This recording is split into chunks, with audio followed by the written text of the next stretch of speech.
Bonjour à tous, je vous invite à vous abonner à cette chaîne, à aimer, à partager, à commenter ces vidéos, c'est très important. C'est une manière de nous soutenir. Merci à vous tous. Donc je vous rappelle, chers auditeurs, on a appris mercredi dernier qu'une circulaire était adressée par Elisabeth Borne au préfet pour, j'aime bien ce joli petit mot, anticiper. Ah oui, une semaine avant, c'est bien d'anticiper et préparer les départements à d'éventuelles coupures programmées de l'électricité. Alors évidemment, on parle avec ce joli mot de délestage tournant de 2 heures.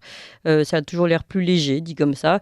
Alors, de délestage qui ne concernerait pas le mois de décembre, mais surtout le mois de janvier, si l'approvisionnement en électricité venait à poser problème, évidemment. On regarde bien ceci. Alors, dans tous les cas, ces coupures auraient lieu au moment des pics de consommation, entre 8h et 13h le matin, entre 18h et 20h le soir. Mais bon, vous l'avez bien compris, on en a déjà parlé ici, le gouvernement relativise. Pas de scénario catastrophe, dit notre porte-parole, enfin le porte-parole du gouvernement, Olivier Véran. Des coupures en peau de léopard. C'est beau ça aussi, cette expression. On va parler des léopards avec Éric Verhaeghe dans quelques instants.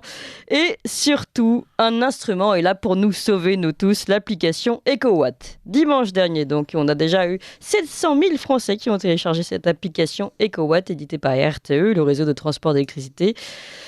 Qui permet donc de suivre l'évolution du réseau électronique national. Alors, comment il fonctionne 3 jours à l'avance, il va nous informer de l'état de la consommation et de la production avec une petite signalétique. Alors, une pastille verte, le réseau va bien. En orange, ça commence à se gâter. Et puis en rouge, des coupures sont à attendre dans les 3 jours. Sauf, et c'est là que c'est intéressant, en cas de baisse de la consommation, c'est-à-dire sauf si vous participez bien, chers citoyens, en fait. Comprenez, si vous êtes de sages citoyens, tout ira bien. Si vous n'êtes pas sage, ça va se gâter. Alors, que penser de cette mesure gouvernementale ? Est-ce efficace ou est-ce plus simplement une nouvelle forme de pression sociale, voire de crédit social énergétique ? Eh bien, on en parle avec mes 2 invités qui aiment beaucoup la peau de léopard. Bonjour Éric Verhaeghe. Bonjour Clémence. Vous êtes fondateur du Courrier des stratèges, essayiste, journaliste, conférencier et président de l'association Restez Libre. Et puis nous sommes également avec Guy de Lafortelle. Bonjour Guy de Lafortelle. Bonjour Clémence. Éditeur, vous aimez bien la peau de léopard, vous ? Particulièrement. Vous êtes éditeur financier, fondateur de la lettre d'investissement L'investisseur sans costume. Ne fantasme pas tout de suite, Clémence. Au coin du feu, peut-être. Mais non, mais c'est Éric Verhaeghe qui a dit qu'il aimait beaucoup la peau de léopard. Moi, je pose la question à tout le monde. Je suis journaliste dans mon métier de journaliste. Alors, Éric Verhaeghe, dites-nous, que pensez-vous de ce scénario, catastrophe, pas catastrophe, et surtout de cette mise à disposition de l'application EcoWatt? Est-ce que nous sommes tous sauvés? Déjà, je voudrais dire que le macronisme, c'est un peu le dernier stade de l'énarchie, si vous voulez. C'est quand vous avez de l'énarchie, c'est-à-dire quand vous avez besoin de quelque chose, il vous explique comment vous en passez. Et donc, on pourrait se dire que le rôle des pouvoirs publics est d'apporter de l'électricité.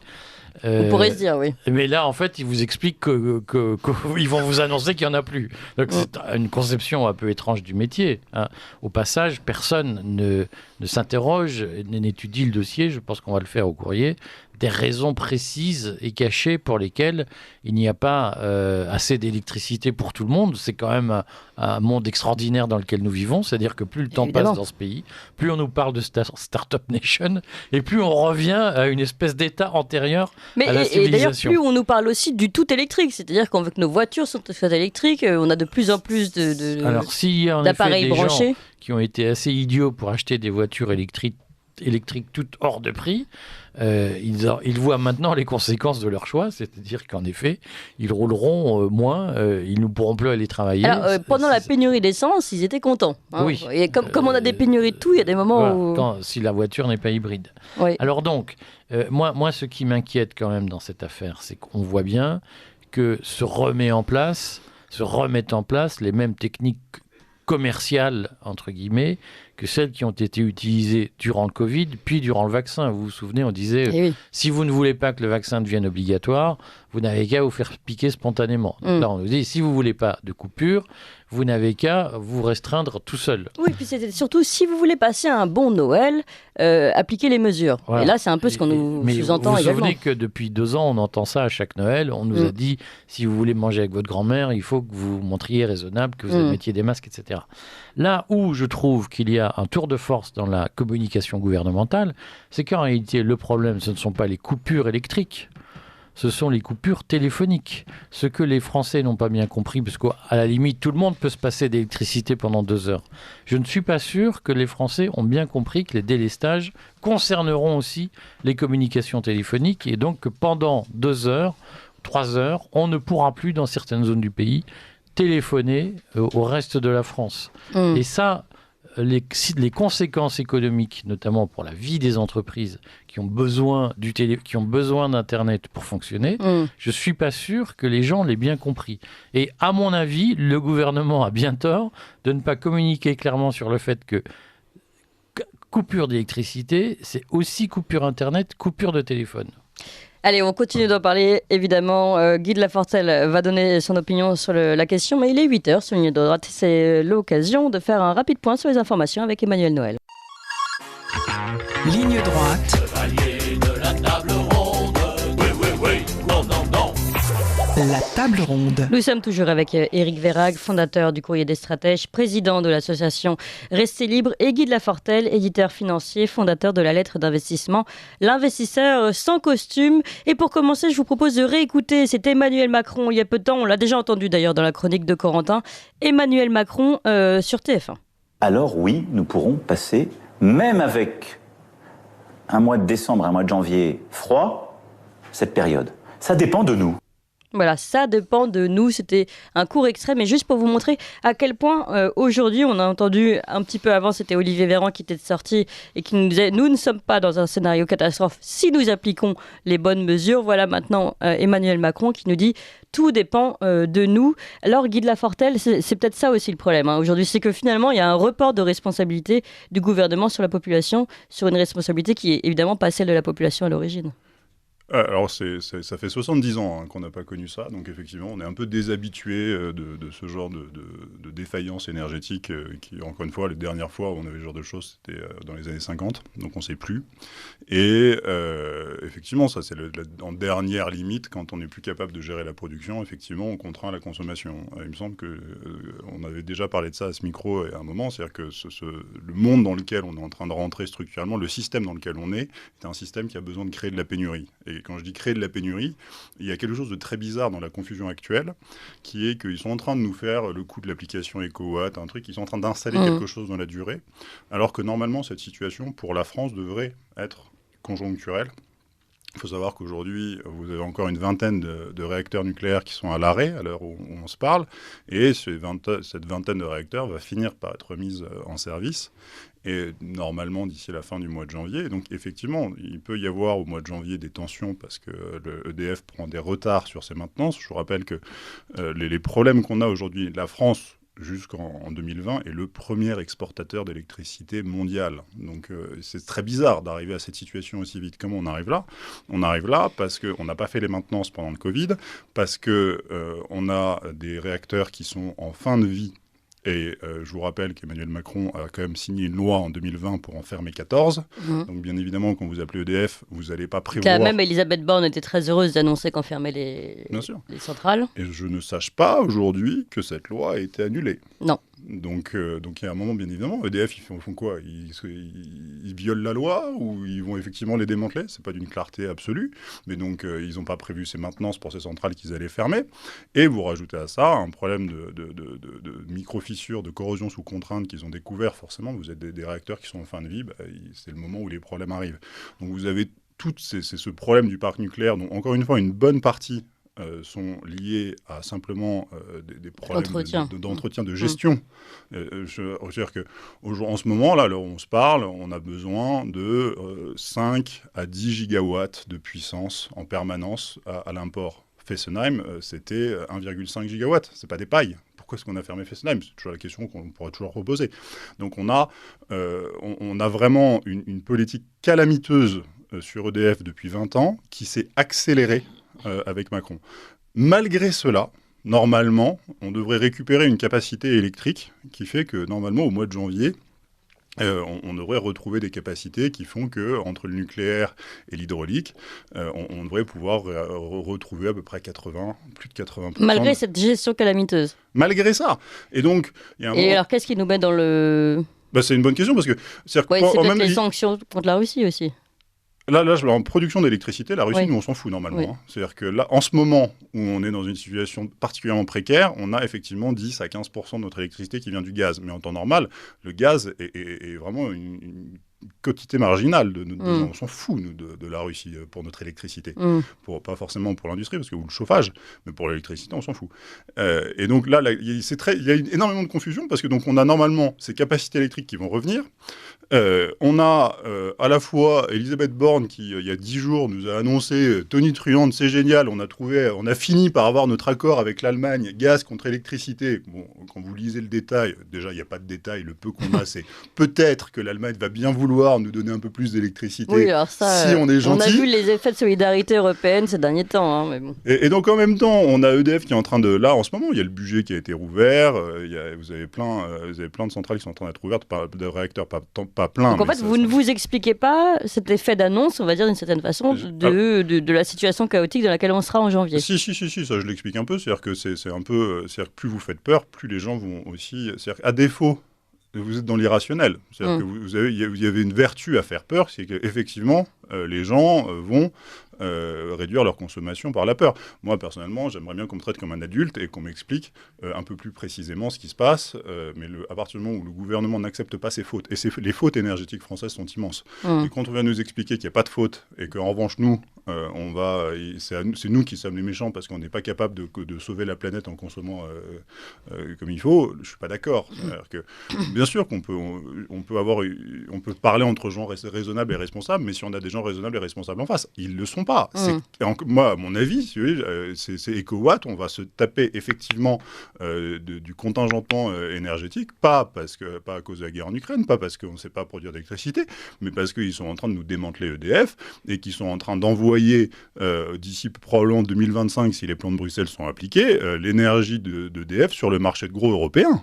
C'est ça qui est en train de se passer, en fait. Ça, j'ai bien compris. Attendez, une dernière question précise, Guy. Finalement, en janvier, vous considérez que finalement, en janvier, malgré tout ce qu'on a dit, c'est-à-dire ces centrales qui ferment, etc., finalement, on devrait avoir l'électricité qu'il faut.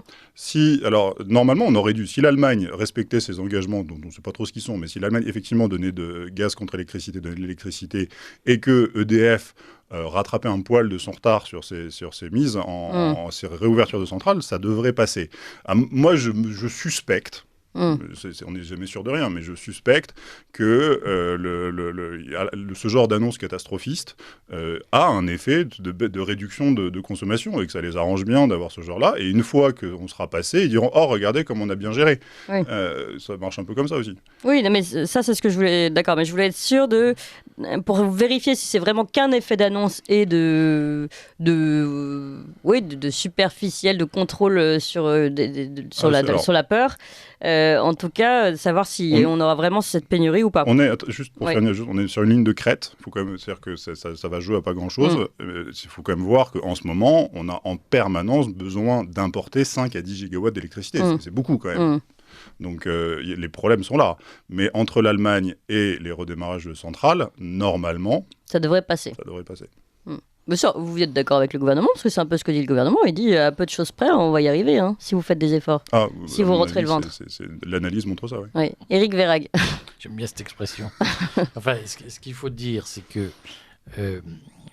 sur le courrier, d'ailleurs, j'ai publié il y a un mois... Courrier des stratèges. Le courrier des stratèges. J'ai publié il y a un mois la stratégie bas carbone du gouvernement qui a été publiée en mars 2020. Donc, qui est un document tout à fait officiel, publié sur le site. Alors, je sais plus comment, on n'arrive plus à suivre ministère de l'écologie on ne sait plus comment ça s'appelle, ça change trop souvent. Mais en tout cas, ce ministère a mené un travail interministériel pour définir la stratégie bas carbone de la France. Et cette stratégie bas carbone prévoit explicitement une baisse de 30% de la consommation énergétique des ménages entre 2020 et 2025 pour tenir compte des engagements de la France dans le cadre de l'accord de Paris sur la réduction des la réduction des émissions de gaz à effet de serre. Oui, mais c'est pas les centrales qui créent des émissions de gaz à effet de serre de toute façon, donc on voit pas le... Alors, ça dépend des centrales. C'est-à-dire que l'idée générale est dans tous les cas que la population va devoir s'habituer à une forme de frugalité énergétique et qu'il y a bien un objectif global de diminution à la fois de la consommation de pétrole, de la consommation de gaz et plus globalement de la consommation d'électricité avec une sortie plus ou moins forte du nucléaire qui est programmée. Et donc, à un moment donné, il est inscrit dans la politique gouvernementale une stratégie de réduction de la consommation énergétique des ménages. Et c'est ce à quoi nous assistons. Et donc, je reste persuadé que la passivité avec laquelle Macron s'est attaqué à la pénurie d'essence au mois d'octobre fait partie de cette stratégie. Et je suis absolument convaincu que, durablement, le gouvernement entend habituer les ménages à diminuer leur consommation électrique. Alors, moi, je ne sais pas s'il s'agit d'une pénurie. Moi, je pense que c'est un effet inverse. C'est-à-dire que pour convaincre les gens de réduire leur consommation, on leur explique qu'il y a une pénurie. Comme l'a très bien dit Guy, en réalité, il est difficile de prouver que cette pénurie repose sur des fondements objectifs. C'est-à-dire que si on réunit les éléments pour résoudre les problèmes, on s'aperçoit qu'au fond, il n'y a pas vraiment de pénurie. On est peut-être vraiment sur le fil de la crête, comme expliquait Guy, et que finalement, à peu de choses près, on peut basculer dans une pénurie. Dans ce cas-là, il vaut mieux contrôler et faire en sorte que ce soit des populations qui peuvent se priver de l'électricité plutôt que des hôpitaux ou oui, des mais moi, commissariats. ce qui me perturbe, si vous voulez, c'est que en réalité, on entend très peu EDF s'exprimer. Moi, je serais responsable gouvernemental. EDF, le patron d'EDF, me met dans une situation où il explique que la France bat un record historique, c'est-à-dire qu'elle se retrouve en pénurie. Je demande la tête du patron d'EDF.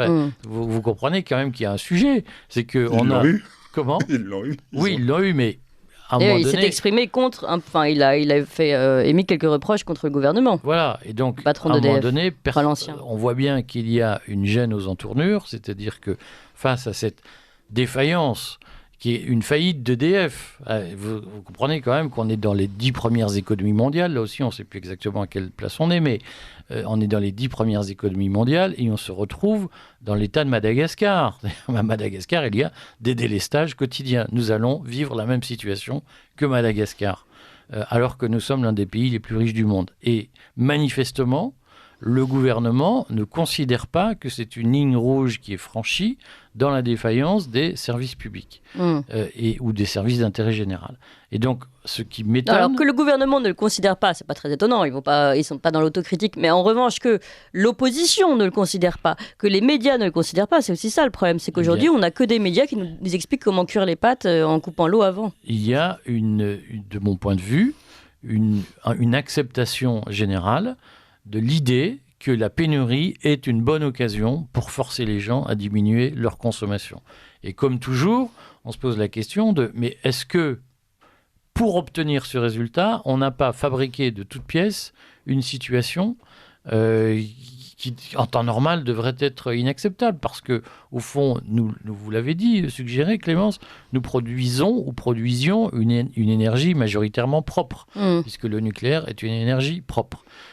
Donc, il n'y a aucune raison objective, si ce n'est à cette situation, idéologique, si ce n'est en effet des décisions politiques qui ont été mauvaises, prises par le président de la République, mais qui s'inscrivent dans la cohérence d'une stratégie bas carbone. Et il faut être bien clair, comme le dit Guy, cette situation, on voit bien que le gouvernement est en train de l'ancrer dans la durée, et il l'ancre dans la durée parce que l'objectif de la stratégie bas carbone, c'est de ne faire diminuer notre consommation d'énergie, de pétrole, de gaz et d'électricité. C'est une stratégie qui est écrite. Alors, je voudrais aller dans le fond de cette stratégie. Concrètement, est-ce que vraiment nous dire « Attention, il va falloir couper votre électricité pendant 2 heures, de 18 à 20 heures », va vraiment dans l'optique d'une stratégie de sobriété, comme on pourrait l'entendre à la Pierre Rabhi, d'auto-limitation, de baisse de notre consommation, qui est pas en soi, qui est tout à fait entendable en soi. On peut se dire, on a tous 8 écrans allumés, des choses qui servent à rien, on pourrait baisser doucement. Sauf que là, en fait, on a tout, puis d'un seul coup, tout se coupe pendant 2 heures. Et d'ailleurs, le temps, je pense que l'énergie même de rallumer toutes ces machines, finalement, consomme presque plus. Donc même si on continue dans leur propre stratégie, est-ce que c'est pas idiot, ça? Il y a un phénomène de psychologie sociale. Oui, ça c'est sûr. C'est-à-dire il y a un choc psychologique de mettre tout le monde dans le noir pendant 2 heures. Voilà. Alors, oui. moi, en plus, si oui, je suis très à l'aise avec ça, parce que moi, je déteste l'électricité. Donc, je mets des pulls plutôt que d'augmenter le chauffage. Je déteste avoir Et le vous êtes à la bougie le chauffage soir au-dessus de 19 degrés. Et je ne suis pas encore à la bougie, mais je me suis préparé aux coupures. En tout cas, moi, je fais partie des gens qui consomment globalement peu. Et je ne trouve pas choquant qu'on dise aux gens on consomme trop pour pas grand-chose, hein. Y compris des gens que je vois en province prendre la voiture pour aller acheter leur baguette à 3 minutes à pied. Non, mais on est tout à fait d'accord. Voilà. Donc, à un moment donné, mais on n'a pas l'impression que le gouvernement joue sur cette corde-là, justement. Ce que le gouvernement se dit, à mon avis, assez légitimement, parce qu'il l'a vu fonctionner durant le Covid, et au fond, durant le Covid, majoritairement, les Français ont adhéré à puisque on n'a pas le choix, puisque on nous demande de participer à l'effort collectif, on va même être très fiers de diminuer notre consommation au-delà du raisonnable, comme on a été très fiers de porter un masque, comme on a été très fiers de recevoir des Peut-être qu'on va mettre un petit logo sur ces réseaux sociaux pour dire j'ai coupé mon électricité. Et il y aura des phénomènes de bons points, exactement comme en Chine. Et je crois que je peux comprendre, je vais me faire l'avocat du diable, je peux comprendre les responsables politiques qui sont en train de se creuser les méninges avec parfois peu d'idées sur ce qu'est la décroissance, l'écologie, etc., qui se disent on a un objectif à atteindre. On a même un gars qui s'appelle Klaus Schwab dans le Great Reset qui nous dit il faut faire de la transition énergétique juste après le Covid. Donc on a le déroulé.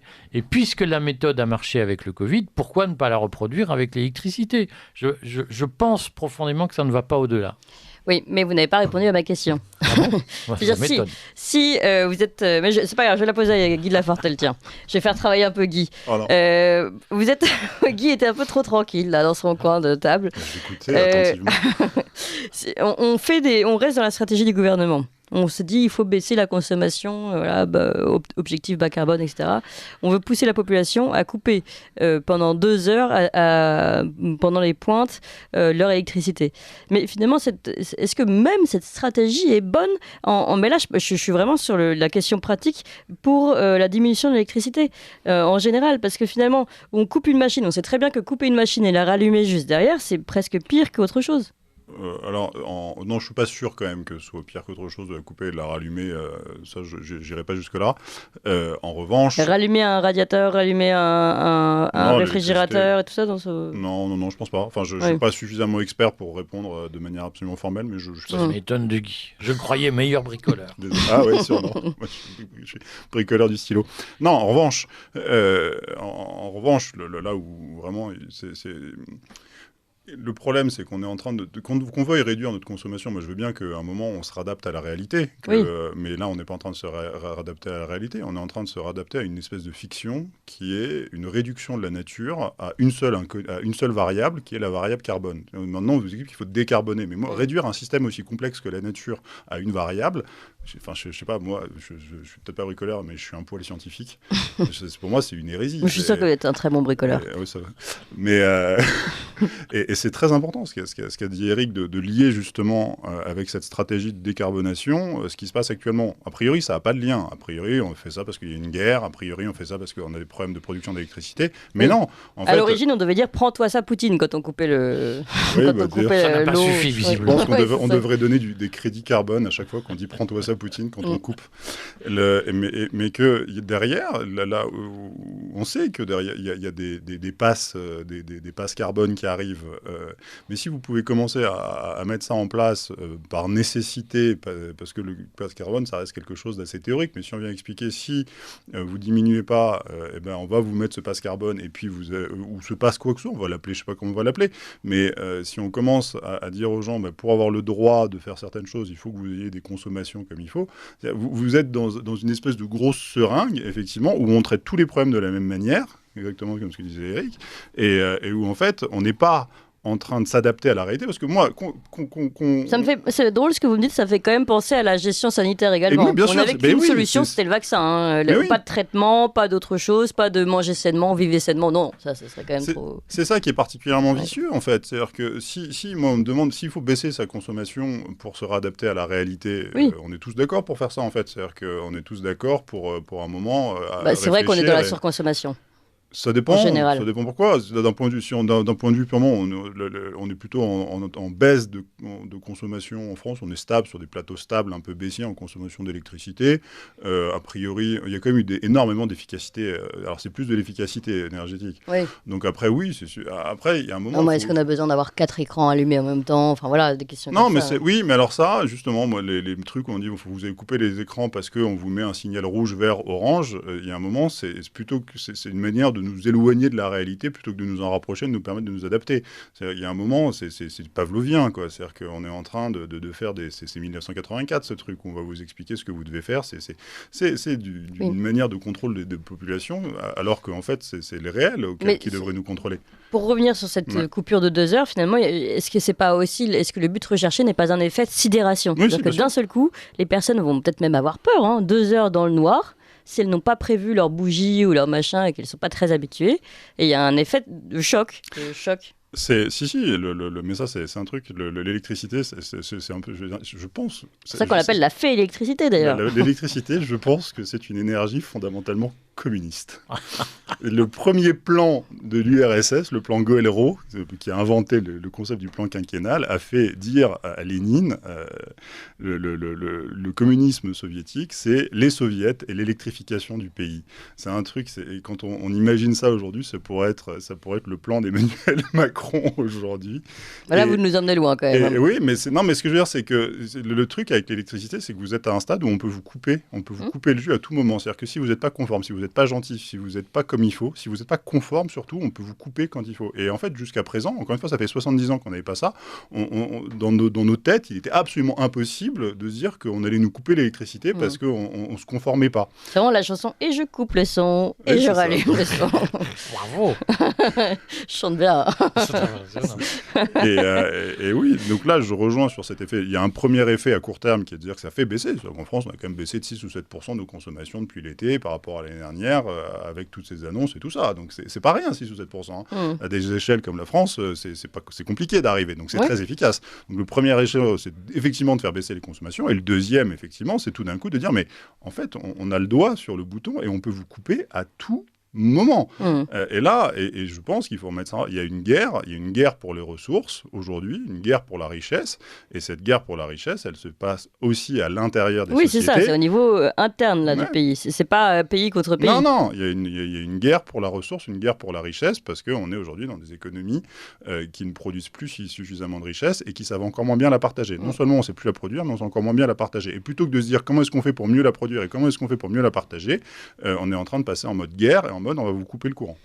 Bon, et alors, mot de la fin pour Éric Verhaeghe, pour conclure cette table ronde, finalement. Quel conseil à nos auditeurs? Alors, je donne un conseil, déménager à Paris, puisque je crois que Paris ne sera pas concerné. Si on habite à côté de l'Élysée, on est bien. Les coupures d'électricité, elles ne toucheront que la banlieue et la province. Donc, venez vous installer à Paris.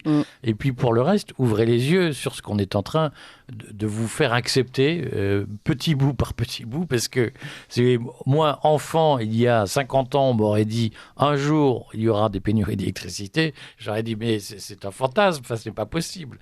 Eh bien, si. Ouais, mais nous vivons en plein fantasme. Merci beaucoup Éric Verhaeghe et Guy de Lafortelle. Je rappelle Éric Verhaeghe, vous êtes fondateur du Courrier des Stratèges et président de l'association Restez Libre. Guy de Lafortelle, fondateur de la lettre d'investissement L'investisseur sans costume. Vous appréciez cette émission? Alors aidez Radio Courtoisie à en produire d'autres en indépendance totale. Rendez-vous sur soutenir.radiocourtoisie.fr. Merci d'avance.